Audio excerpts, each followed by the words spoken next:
আসসালামু আলাইকুম গাইজ, আসলে আপনারা সবাই ভালো আছেন। তো আপনারা জানেন যে মার্সা ট্রান্সপোর্টের ২টি বাস কিন্তু মুখোমুখি সংঘর্ষ হয়ে অ্যাক্সিডেন্ট হয়েছে। শুধু অ্যাক্সিডেন্ট না, অনেক ভয়ানকভাবে সেই বাস দুটো অ্যাক্সিডেন্ট করেছে। তো কী কারণে সেই বাস দুটো অ্যাক্সিডেন্ট হয়েছে তার সব কিছু তোলার চেষ্টা করবো আমার এই ভিডিওতে। তো আপনাদের সাথে আছে আমি নিহাদ, বাস অফ হুইলস বগুড়া থেকে। তো যারা এখনও আমার চ্যানেলটা সাবস্ক্রাইব করেনি অবশ্যই চ্যানেলটা সাবস্ক্রাইব করে আমার পাশে থাকবে। তো মার্সা ট্রান্সপোর্ট ঢাকা চট্টগ্রাম কক্সবাজার রোডে একটা নামকরা প্রতিষ্ঠান। তো তারা অনেক বছর ধরে এই রোডে কিন্তু সার্ভিস দিয়ে আসতেছে।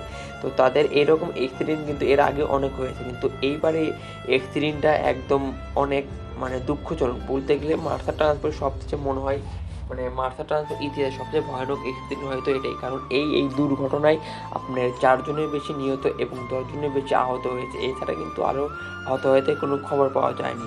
হোটেল ফোর সিজনের সামনে কিন্তু এই দুর্ঘটনাটি ঘটে, কারণ দুই বাস মুখোমুখি সংঘর্ষ কারণে এই দুর্ঘটনাটি ঘটে এবং মার্সা ট্রান্সপোর্ট একটি বাস নিয়ন্ত্রণ হারিয়ে ফোর সিজন হোটেলের সামনে গাছে এসে মেরে দেয় এবং খুব ভয়ানকভাবে বাস দুটোর কিন্তু ক্ষতি হয় এবং আশেপাশের লোকজন সেখানে তখনই উপস্থিতি হয়ে সেখানকার অবস্থান সেখানে তারা জানতে থাকে যে আসলে এই ঘটনা কী। তো আমি যদি বলি যে মার্সা ট্রান্সপোর্টের ওভার স্পিডের কারণে কিন্তু এই বাস দুর্ঘটনা হয়েছে এবং এই বাস দুর্ঘটনার মূল কারণ আমি যদি বলি এটা হলো ড্রাইভারের বেপরোয়া গতিতে।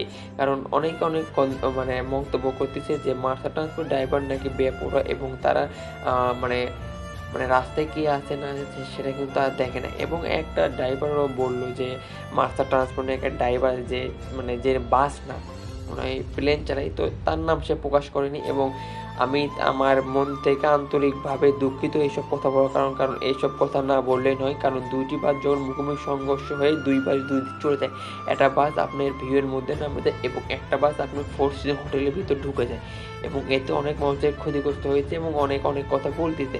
তো আমি যদি বলি যে আহ, মানে কি বলবো ভাই, যে অনেক খারাপ মন্তব্য করতে আমি বলবো ভাই, ড্রাইভার হেল্পার সবার জন্য দোয়া করবেন। আল্লাহ যেন তাদের যদি বাঁচিয়ে রাখে তারা অতি শীঘ্রই সুস্থ হয়, যদি আর আল্লাহ যদি তাদেরকে নিয়ে দেয় তাদেরকে ক্ষেত্রে বলবো যেন আল্লাহ তাদের জান্নাত নসিব করুক। এবং আর একটা জিনিস কথা না বললে না, অনেকে সাপ্রি বাস লাভাররা অনেক কথা বলতেছে যে ভাই, যেটা না বলার না আমি নাই বলি ভাই, আপনারা জানেন এবং দেখছেন।